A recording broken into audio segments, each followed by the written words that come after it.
Well, let's have another song. What you gonna do for us this time, Liam? Sure. And Cane Mill Road. Well, you mentioned Deep Gap a little bit, so this song really kind of relates to the place I grew up. For those who don't know, it's right outside of Boone, North Carolina on 421. I could get WNCW from the north side of my house. I'm sorry, from the south side, but not from the north side when I was a kid growing up. But it's changing a lot, and this is a song I wrote after a lot of the land around my parents' place was slated for housing developments and subdivisions, and it's called One Man's Dream.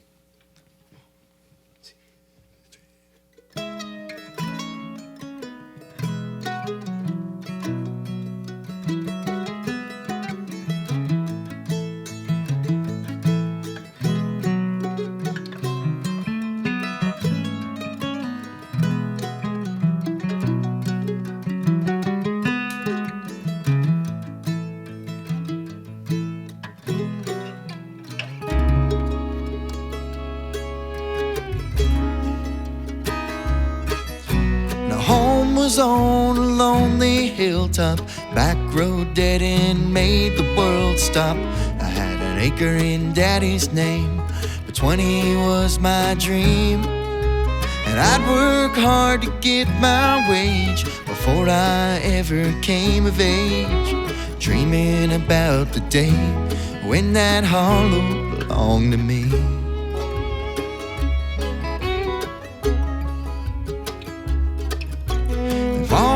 Came and stripped the timber.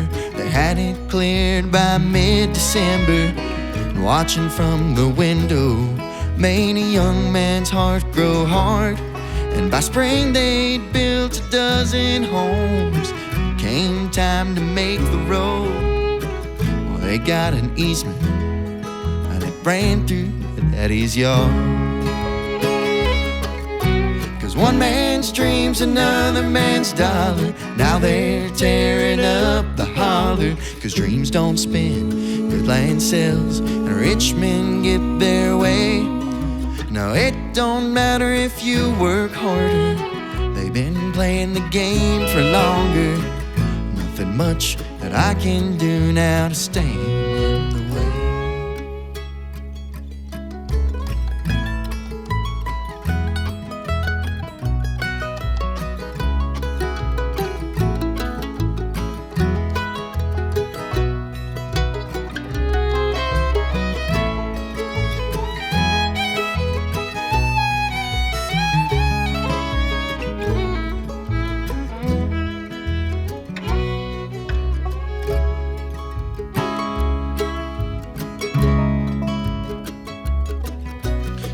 One day a man came looking, a shiny truck, and he was good at building.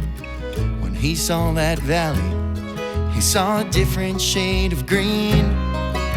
With 20,000 in the bank, but 60 bought the deed. Yes, I was still a young man when they brought in their machines. One man's dream's another man's dollar. Now they're tearing up the holler. 'Cause dreams don't spin, good land sells, and rich men get their way. Now it don't matter if you work harder. They've been playing the game for longer. Nothing much that I can do now to stand in the way.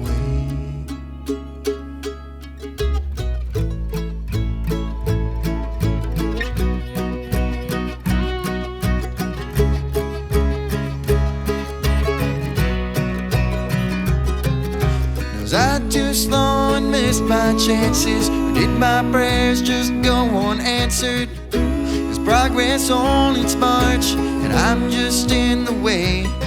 Well, you couldn't borrow on borrowed dime. They say money comes with time, but someday there won't be nothing left to save. 'Cause one man's dream's another man's dollar. Now they're tearing up the hollow. Oh, because I got so far and worked much harder. He's been playing the game for longer. Nothing much that I can do now to stand in the way.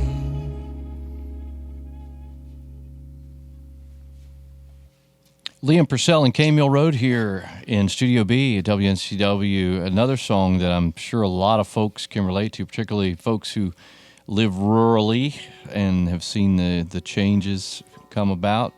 Big farms subdivided as people died or as people needed the money, and they gave it up.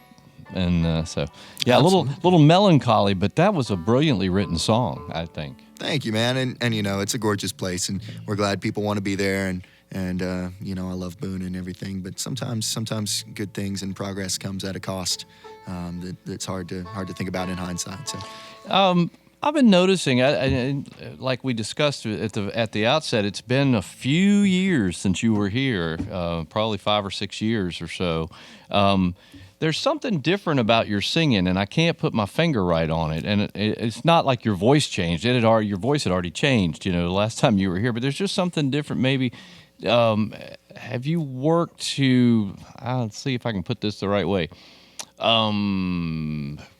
Maybe tweak your style a little bit, or in the way you deliver the song, or do you think it's just something that came along with the natural, you know, performing and writing and all that sort of thing? I think it was kind of like anything. It's just like a muscle that the more you use, the more you learn to control it. It took a long time for my voice to really settle in after I was a teenager, you know. I had some great folks in the band singing back then. Casey Lewis did a lot of lead singing, and then some of those folks went away to college, you know, back in 2019. I was like, well, I'm going to have to take a lot more of the burden of the lead singing. Actually, I'm really lucky now. All 5 people up here can sing lead, and even our sound guy Alex is a great singer. So we do split it up a lot during the show still. But Jacob's also been great. He's a classically trained vocalist. We got several people with some vocal training up in here, so we all try to support each other and just you know, arrange things in ways that are the most beneficial for all of our instruments and voices. Well, that's great, and I'm looking at all of you. You're all young people, and to me, that looks great from where I'm sitting. You know, this is the future of our music, and all of you, and I think you're carrying it forward in a terrific way, and not just playing old songs and trying to do them your way. You're writing new stuff and working together and composing things, and bringing some new edge, while not forgetting, you know, the classic sounds of the past, for lack of a better term. Am I on the mark there? Is that kind of what you guys are after? Yeah, totally. And I think the more boxes people build for genres of music and stuff like that, the more we try to just figure out what feels authentic to us. And sometimes that can be as on a whim as, oh my gosh, I love this song. Do you think we could do this? Or just, you know, okay, it's about time to set where I want to get people moving, or I want to tell people a story. And I think that the beautiful part is it changes all the time, month to month, even show to show for us. Yeah, I also noticed that you have your taking the lead, and I'm not going to say MC because we're in a little room here, but taking that lead mic and being able to talk to the interviewer or talk to the audience and all that sort of thing, that comes around with time too, I guess, and you getting older, man. You're really good at setting up songs and talking for the band there, and I just give you, I mean, that's a compliment. I'm just comparing to the last time you and I were together, and and the last time I got to interview you, and it's there's a lot of difference between 16 and 21. Totally. Well, I'll come pester you for a job if I ever, lose my fingers or something. Well, I saw recently they had what they called an MC masterclass, and I guess it's for folks like me who don't play but do some MC work, but I think a lot of it was for people who lead a band or who play in a band and speak for the band oftentimes on stage. Maybe they're the singer or just somebody chosen to speak. And there certainly is an art form to that and communicating with the audience and things. And you certainly got that down. I think really what it is having to practice rambling on while we tune in between songs. The challenge is coming up with good jokes. Yeah, exactly. No, we were having a conversation about the other day. Just we always want to be genuine on stage. Yeah. And actually, they're all great. Linguists and speechifiers. Linguists And stage MCs, all of this. College education coming through. Yeah, I know. We have a great time all the time. Any exhorters in the bunch? No. All right, we're not gonna do vocabulary here in Studio B. See what I'm talking about? Jokes. Absolutely. Sometimes they fall flat like that one, but you got to have the jokes, right? Liam Purcell and K Mill Road here in Studio B. They're going to be at the port, and keep in mind, even though you can't get us on the north side of the mountain some places, you can get us a lot of places, and we have folks on the stream that just blow my mind where they are listening to us. So the Poorhouse, Charleston Poorhouse, tomorrow you guys are going to be playing there. And then you're going to be going to Georgia and Florida, New Orleans, in Mississippi, and then to the Station Inn on January 11th, right? That's right. And then we'll close out the tour on January 13th in Mount Airy, North Carolina, kind of nearby as well. Mm-hmm. And we'll see folks back for a second leg in February. We're just tickled to be out there on the road again after the winter. Well, I'm glad you guys had time to drop in here and be with us in Studio B.